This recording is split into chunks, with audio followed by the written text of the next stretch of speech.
सोचिए, बाहर घना कोहरा है, हड्डियां जला देने वाली ठंड और एक आंगन में छटपटाती हुई आग जल रही है। एक पुरानी खाटिया पर बैठे दादाजी के चारों तरफ बच्चे इकट्ठे हैं। आज हम इस चर्चा में इन्हीं भूत या लोक कथाओं के एक ऐसे कलेक्शन पर बात करेंगे जो सिर्फ डराती नहीं बल्कि इंसानी खौफ की बिल्कुल गहराइयों तक ले जाती हैं। तो चलिए बिना देरी के शुरू करते हैं। कहानी शुरू होने से ठीक पहले दादाजी एक ऐसी बात कहते हैं जो सीधे दिल में उतर जाती है। कहते हैं, कुछ कहानियां सिर्फ सुनने के लिए नहीं होती, कुछ कहानियां अपने सुनने वालों को पहचान भी लेती हैं। जरा ध्यान दीजिए इस बात पर। यह कोई आम डायलॉग नहीं है, ये इस बात का इशारा है कि जो कहानियां अब आने वाली हैं वो जिंदा हैं, वो हमें सुन रही हैं, हमें देख रही हैं। ये ख्याल ही अपने आप में रोंगटे खड़े कर देता है कि सुनने वाले और कहानी के बीच का फासला कभी भी मिट सकता है। इस विश्लेषण को आगे बढ़ाते हुए समझते हैं इस कैंप फायर एंथोलॉजी के स्ट्रक्चर को। ये आग के पास बैठकर सुनाई जाने वाली 3 कहानियों का एक सिलसिला है। और यहाँ शुरुआत में ही एक चीज बिल्कुल क्लियर कर दी गई है, कोई भी सेफ नहीं है। यहाँ किसी कैरेक्टर के पास कोई प्लॉट आर्मर नहीं होता। इंसान की अपनी गलतियां, उसकी कमजोरियां और उसका अकेलापन, यही उसके आखिरी दुश्मन बन जाते हैं। और सच मानिए, डर का ये लेवल हर कहानी के साथ और बढ़ता चला जाता है। तो आइए सबसे पहले कहानी की तरफ बढ़ते हैं। इसका नाम है छलावा, जहां आकाश का सामना एक बेहद भयानक सच से होता है। माहौल कुछ ऐसा है, बाहर तूफानी रात, बिजलियों के कड़क और जान निकाल देने वाली ठंड। आकाश नाम के एक बेरोजगार लड़के को उसके पिताजी गुस्से में घर से हमेशा के लिए निकाल देते हैं। अब यही अकेलापन इस कहानी का बेस सेट करता है। बेचारा बिना किसी उम्मीद के एक खाली रेलवे स्टेशन पर इंतजार करता है, फिर भटकते हुए एक सुनसान चाय की टपरी पर पहुंचता है, जहां एक बुजुर्ग चाय वाला उसे एक रहस्यमयी वार्निंग देता है। वो कहता है कि इस अंधेरी रात में रास्तों पर कुछ परछाइयां घूमती हैं जो अकेले और टूटे हुए लोगों का इंतजार करती हैं। लेकिन अब आकाश, जिसके पास जाने को कोई ठिकाना ही नहीं था, वो आगे बढ़ता है और एक खंडर हो चुकी हवेली में शरण मांगने पहुंच जाता है।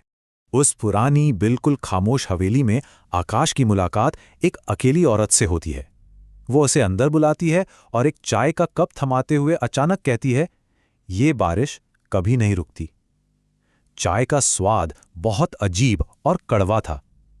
ये लाइन और उस औरत का बिना पल के झपकाए आकाश को लगातार घूरना, ये सब मिलकर एक ऐसी क्रीपी वाइब बनाते हैं जहां सांस अटक जाए। बातों ही बातों में वो औरत बताती है कि उसका बेटा बाहर बारिश में है और बहुत भूखा है। वो आकाश से कहती है कि वो बाहर जाए और उसके बेटे को खाने के लिए अंदर बुला ले।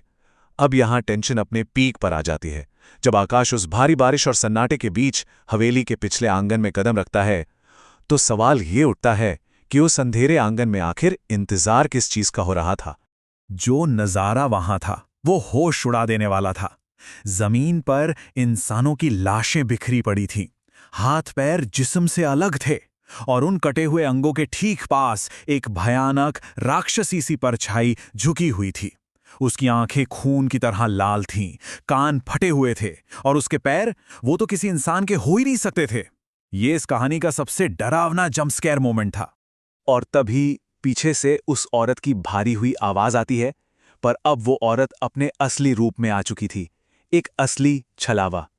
उसकी आंखें लाल हैं और वो कहती है, हमें बहुत भूख लगी है। वो बताती है कि इस रास्ते पर जो भी आता है वो वापस नहीं जाता, उसका जिस्म उनकी खुराक बन जाता है। और इस खौफनाक क्लाइमैक्स में आकाश पूरी तरह फंस जाता है और एक बेबस चीख के साथ कहानी खत्म। ये सच में दिखाता है कि कैसे अकेलापन इंसान को सीधे मौत के मुंह में ले जा सकता है। अकेलेपन के इस डर के बाद अब आते हैं दूसरी कहानी पर, गांव में खौफ, रघु और मुखिया की लड़ाई। ये एक पूरे गांव के डर से लकवाग्रस्त हो जाने की दास्तान है। ये पूरा आतंक असल में मुखिया जी की एक गलती से शुरू हुआ था, जो उन्होंने तरस खाकर की थी। होता यह है कि देर रात गांव की चौपाल पर एक भटकी हुई मैली कुचेली सी लड़की आती है। मुखिया जी उसे गांव के बाहर एक पुराने खंडर में रात बिताने को कह देते हैं, लेकिन फिर उनका दिल पसीज जाता है। उस कड़ाके की ठंड में वो अकेले ही उस लड़की को एक मोटा ऊनी कंबल देने के लिए उस खंडर की तरफ निकल पड़ते हैं। कहानी का सबसे बड़ा टर्निंग पॉइंट यही है। मुखिया जी जब उस टूटे हुए घर के पास पहुंचते हैं तो दरवाजा आधा खुला मिलता है, अंदर बिल्कुल अंधेरा। वो कांपती आवाज में लड़की को पुकारते हैं पर कोई जवाब नहीं आता। फिर वो धीरे से उस भारी दरवाजे को धक्का देते हैं और अंदर झांकते हैं। आखिर उस खंडर में ऐसा क्या था जिसने मुखिया जी की रूह कपा दी? अंदर का नजारा किसी बुरे सपने जैसा था। वो लड़की जमीन पर झुकी हुई थी और उसके ठीक सामने एक मरी हुई भैंस पड़ी थी जिसका पेट फटा हुआ था। वो लड़की उस भैंस का कच्चा मांस नोचकर खा रही थी। उसके होंठों और साड़ी से ताज़ा खून टपक रहा था। और जब उसने मुड़कर मुखिया जी को देखा, उसकी आंखें बिल्कुल काली थी। उनमें सफ़ेदी नाम की कोई चीज़ नहीं थी। वो एक इंसान नहीं, एक खौफनाक चुड़ैल थी। ये विजुअल दिमाग में डर बैठाने के लिए काफ़ी है। काफी सालों बाद कहानी वापस प्रेजेंट में आती है। रघु, जो लंबे समय बाद गांव लौटा है, रात के वक्त एक जानी पहचानी दर्द भरी आवाज सुनता है, बेटा बचाओ। ये आवाज उसे आकर्षित करती है और सीधे उसी पुराने खंडर की तरफ ले जाती है। वहां पहुंचकर रघु को लगता है जैसे किसी अदृश्य ताकत ने उसे जकड़ लिया हो और वो सीधा उस इंसानी मांस की भूखी चुड़ैल के जाल में फंस जाता है। लेकिन गांव वाले इस बार हार नहीं मानते। मुखिया जी तुरंत गांव के मजबूत लोगों को इकट्ठा करते हैं, सबके हाथों में जलती हुई मशालें। वहां पहुंचकर वो सब पूरी ताकत से हनुमान मंत्र का जाप शुरू करते हैं और आखिर में मुखिया जी एक जलती हुई मशाल सीधे उस खंडर के अंदर सूखी लकड़ियों पर फेंक देते हैं। आग की लपटों में घिरकर वो चुड़ैल चीखती चिल्लाती राख बन जाती है। ये सच में एक हाई स्टेक्स बैटल थी जिसने उस गांव को हमेशा के लिए आजाद कर दिया। अब बढ़ते हैं आखिरी कहानी की तरफ, जंगल क्वार्टर, जहां बादल का सामना एक अलग ही साइकोलॉजिकल हॉरर से होता है।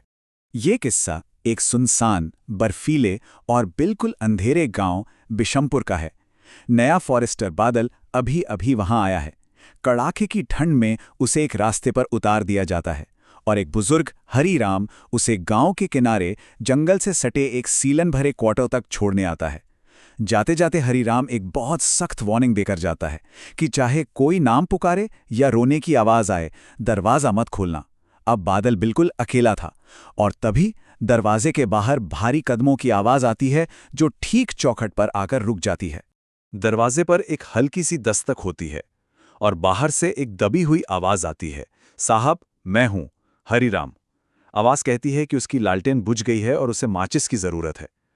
एक पल के लिए तो बादल को थोड़ी राहत मिलती है कि चलो काका लौट आए। वो भारी लोहे की कुंडी खोलने ही वाला होता है कि अचानक उसके दिमाग में एक ठंडी सिहरन दौड़ जाती है और उसका हाथ हवा में रुक जाता है। आइए इन क्लूज पर जरा गौर करते हैं। असली हरीराम काका ने उसे साहब कहा था। उनके भारी जूतों की आवाज साफ सुनाई दी थी और आवाज में बुढ़ापे की कंपन थी। लेकिन दरवाजे के बाहर जो भी था, उसने आते वक्त किसी आहट का एहसास नहीं कराया। उसकी आवाज बिल्कुल सपाट और इमोशनलेस थी। उसने साहब नहीं, बदल कहकर पुकारा। और सबसे डरावनी बात, बाहर वाले को यह पता था कि अंदर मोमबत्ती जल रही है। इसका मतलब था कि वो अंधेरे में किसी खिड़की से उसे घूर रहा था। वो हरीराम नहीं था, वो एक बहरूपिया था। जैसे ही बादल दरवाजा खोलने से मना करता है, उस बहरूपिये का नाटक खत्म हो जाता है।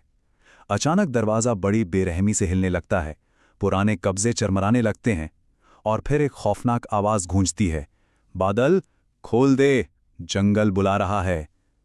फिर एकदम सन्नाटा और तभी दरवाजे की लकड़ी पर किसी जानवर के नखूनों की खुरचने की रोंगटे खड़े कर देने वाली आवाज आने लगती है। और कहानी इस स्पाइन चिलिंग पॉइंट पर आकर अटक जाती है। दरवाजे के बाहर आखिर क्या था? क्या बादल बच पाया होगा? ये क्लिफहैंगर हमें वापस शुरुआत की उसी चेतावनी पर ले जाता है। कुछ कहानियां अपने सुनने वालों को पहचान लेती हैं। एक अजीब सा सवाल पीछे छूट जाता है कि जब हम खौफ के इन किस्सों पर इस तरह चर्चा करते हैं, तो क्या हम अनजाने में उसी अंधेरे को अपने करीब बुला रहे होते हैं? ये सच में एक सोचने वाली बात है। आज के इस विश्लेषण में इतना ही। मिलते हैं ऐसे ही किसी और चर्चा में।